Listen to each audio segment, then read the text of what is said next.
ko baya-baya.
Kailangan na talagang tanggalin dahil wala ng araw.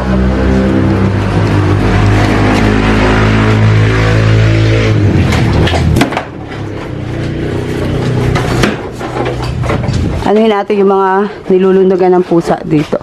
Ang dami kasi, ayun no, nasisira na naman ng pusa. Hindi ko na alam gagawin ko sa mga pusa. Kasi nilulundagan nila yan. So, nawawala yung form ng yero. Ito yung may mga alaga ako, nagawala naman. Ito pa, oh. Yun. Oh, huwag maingay. Nagtanggal na ako ng net. Total, ano na siya?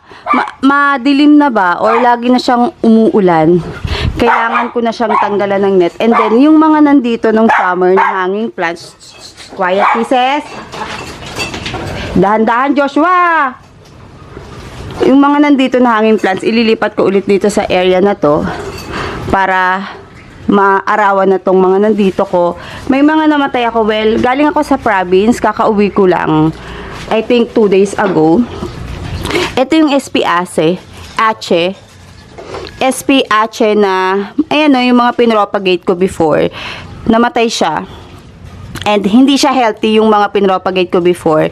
Pinropagate ko lang talaga siya para ano, just in case na mabuhay yung mga hoya. Ito, simula nung nabili ko kasi to, ganyan na siya. Tuyot na tuyot as in papel na papel. Katulad dito nung nabili ko rin kay AH Hoya.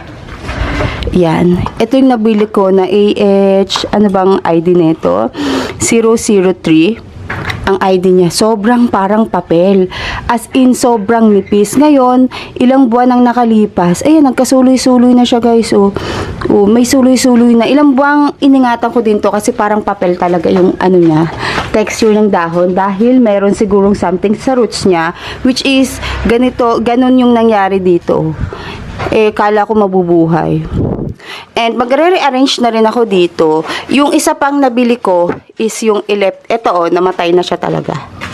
Yung ating Rundumensis splash, namatay na. Ang dami ko dito mga pinropa na hindi nag-success. Yun yung mga hindi talaga siya hindi siya talaga maganda nung pinropa ko. Katulad nito si Jasmine Ka. Naarawan to, guys eh. Hindi ko pa to napakita sa inyo before. Malago na to, mahaba na. Kaya lang hindi talaga siya nag-success. Si Jasmine Ka. Ayan. Tapos eto pa, mahaba na siya. Yan yung mga pinropa ko. Bigla siya nasunog. Nagpalit kasi ng araw eh. Or biglang uminit tong araw nung time na yon. So hindi ko siya hindi ko siya naalis. Kasi hindi ko naman in-expect na lilipat yung araw sa pwesto niya. So, eto, iaano ko lang siya dito. Iaano ko, ang tawag yan? Ihihilera ko yung malalaki sa likod. And, inaabang-abangan ko kasi yung mga nabili ko, yung mga wishlist ko. Ito kasi parang papel pa rin siya, guys. Natatakot talaga ako kay Latifolia Innervar, West Java. Kasi, ganun pa rin siya, parang papel pa din. Hindi katulad itong ano ba to, Vietnam Silver. Iniwan ko to is, maliit pa yung dahon na to sa dalawa. Pero ngayon, malaki na siya. matured na yung dahon niya. Hindi ko alam kung bakit naka-fold yung dahon ni ni Vietnam Silver, which is okay lang. At least buhay naman. Ito naman si Daykiai or si Morning Dew. Meron na siyang mga suloy-suloy, guys. May mga suloy na siya dun sa mga tip. Ito pa, sa tip niyan may suloy na rin. Yan, kung mapapansin nyo. Nag-check. Ito, hindi ko siya natubigan. I mean, natubigan ko pero hindi sapat. Nung umuwi ako ng province. So, may nalagas na dito 2, 3 dahon. 2 dahon, tapos itong pangatlo. So, sana mag-okay siya kasi yung mga suloy niya is active. Ang dami niya mga suloy, guys. Ayan o. Ay, mukha namang okay siya. Kasi may siya, flower na rin siya. And lahat ng niya, nodes, parang may active growth siya. And pagdating ko, inanuhan ko agad siya. Tinubigan. Teka lang ha. Ayan, tingnan nyo. Oh. Tingnan. Inilipat ko lang dito si Gunung Gading Ghost. Kasi dito siya nakapwesto sa area na to. Hindi siya ganong maaraw. So dito tayo sa may bright light. Ang dami na niyang suloy. And promising yung kanyang bagong suloy. Hindi ko alam kung makikita nyo. Tingnan natin kung magpo-focus. Focus. Ayun, nag-focus. Ito halos full ghost na siya. So, nakakatuwa lang. And nung iniwan ko to is may suloy lang siyang maliit. Pero ngayon tingnan nyo. Malaki na yung suloy niya. Huwag ko nang papansin. Huwag ko nang Ayan, ang lahat ng nodes niya may suloy-suloy na. So, ang gusto ko kasi medyo unahan siya dito. Ang gagawin ko na lang is tatanggalin ko yung mga nanditong nakahang. Kasi guys, yung lola ko is dito muna siya sa amin. And namatay kasi yung lolo ko kaya kami umuwi. So, kung mapapansin nyo, parang pumayat ako. Pumayat ako, guys. Malaki yung pinayat ko kasi pagdating ko doon, nag-diarrhea agad ako. Kasi kinain ko yung karamihan ng kinain ko is yung mga cravings ko. Kaya lang, yung cravings ko, pag pinagsama-sama, yung cravings ko kasi pag pinagsama-sama, magda-diarrhea ka talaga. So, yun. Hindi ko na-enjoy yung pagkain ko doon kasi natatakot ako. Hanggang sa pagbiyahe pa uwi, nagda-diarrhea ako. At least, na lang, sumasaktong pag titigil yung sasakyan or pupunta sa isang lugar na, kunwari, may kainan, may ganun kasi stop eh. Stop over na lang yun. Doon ako nadudumi. Kaya hindi ko na-enjoy. Pero at least okay lang. Kasi, nakarating naman ng maayos. At, yung aking mga hoya pala dito, at mga succulents ko, hiwa-hiwalay. Ayan yung iba nga tinanggal ko na, pinamigay ko muna yung ibang nandun sa gilid. Kasi, tawag dito, hindi ko yung kasi mga nandito dati sa gilid, naulanan. So, ililipat ko ulit siya. Nung umalis kasi ako, wala namang ulan-ulan. Hindi kasi ito po pwedeng ulanan si Crispate Beauty at saka si, ba pangalan nitong isang to. Kaya lang napaulanan ko. So, ayun. First time nilang mapaulanan ko ng bongga. Yung iba naman dito, hindi. So, na-stress nga ako eh. Pero query lang. Ito meron kasi talagang mga hindi po pwedeng paulanan. Merong po pwedeng paulanan. So, ayan. Yung iba naman okay. Meron lang iba dito na namatay talaga. Ayan. Ito kailangan ko ayusin. Kailangan ko siyang lagyan ng mas madaming plants kasi yung lola ko na dito muna sa akin is siya, mahilig siya sa plants. So lahat ng plants ko na iniwi sa province na sa kanya, nabuhay niya. Kaya lang, syempre pag andito na siya, wala na kasi may mag-aalaga sa kanya, pero mas maganda pa rin yung focus sa yung makikita siya oras-oras ganyan. So dadalhin ko siya dito, mahilig siya sa plants, so kailangan ayusin ko siya para may mga nakikita siyang kakaiba. Teka lang guys. Ang nangyari lang dito nung umuwi ako is naubos yung water nito. So kailangan ko siyang guntingin. Ayan okay na siya. Kasi pagdating ko, tinubigan ko agad siya. Ayan, tinubigan ko. Itong takaw nito si Amelia, Obovata Amelia. Ang takaw niya sa water.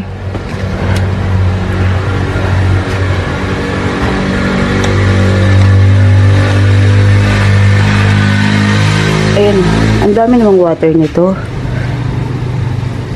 Ayan. Hindi dito umuulan, si Susie Q ito. Susie Q. I mean, hindi to nauulanan. Teka lang guys. Nagdilig ako kagabi. Update lang to. Yung mga plants ko sa labas, ipapasok ko na. Hindi ko pa napasok yung iba.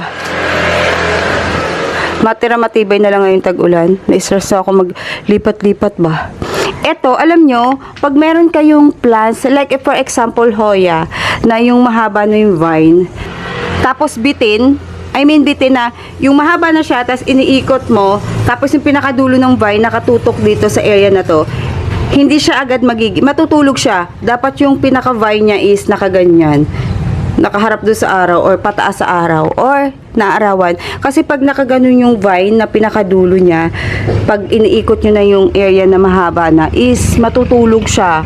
Ganon yung pansin ko. Katulad neto guys, oh, natulog na siya ng bongga. Kaya ang ginagawa ko is sinataas ko siya. Si Australis albo marginata is ano siya, nakaganon na siya dito sa area na to. So, every time na nakaganyan siya, tumataas yung kanyang vine sa dulo. Ibig sabihin, gusto niya yung siya sa araw. Nakatingala siya sa araw. Bumagal yung paglaki niya. So, ang nangyari, yung iba dito, bumabagal. Pero pag, pagbalik ko dito sa bahay, katulad nito, si Vena, ang lago. Ayun, ang lago ng kanyang vine.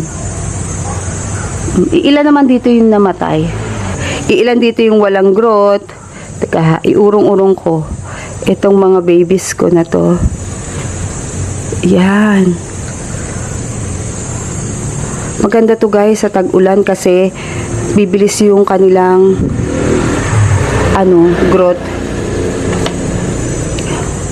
Kasi nung summer ang bagal talaga niya.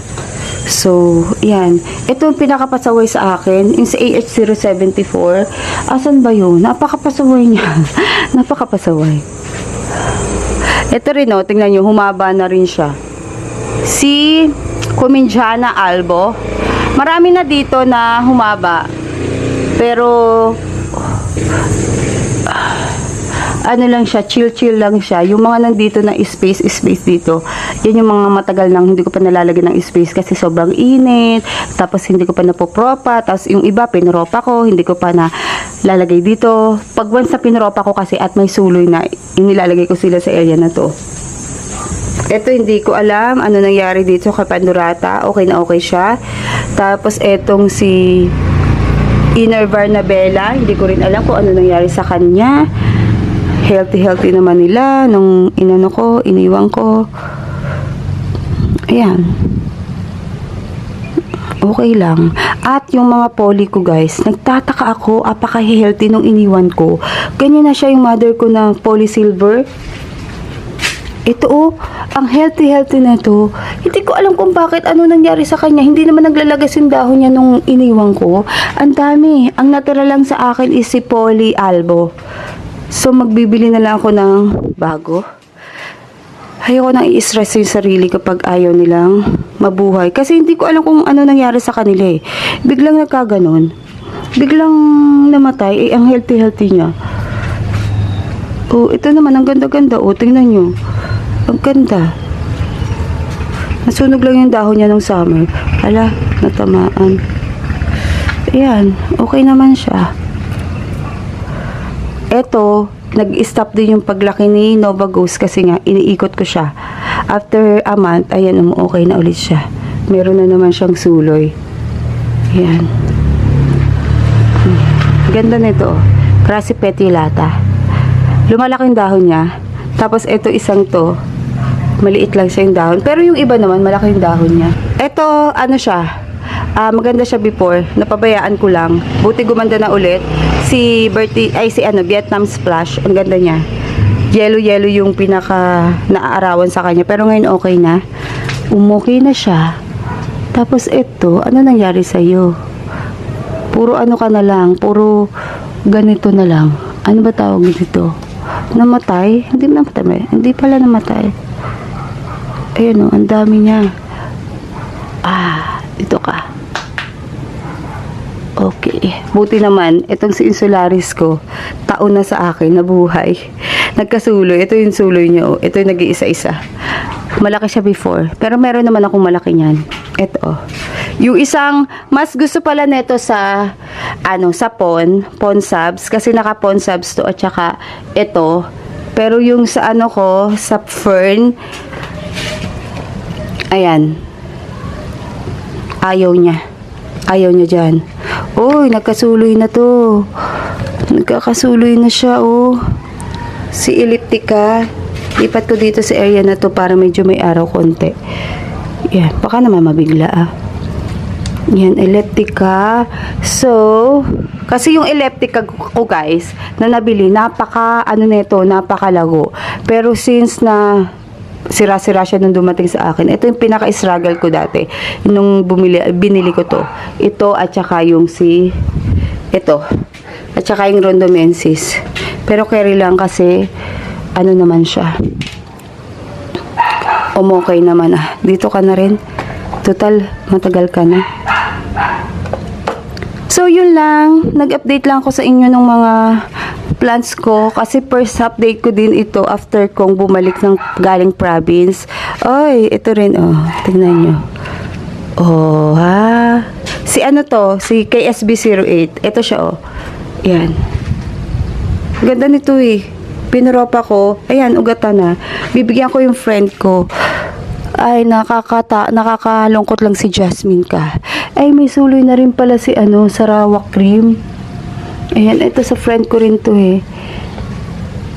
Lagyan ko ng water. Ito kailangan i-trellis ko na. Kawawa naman to si Australis Lisa. Baka tumaob. Na siya, sa sobrang haba, gumaganyan na siya.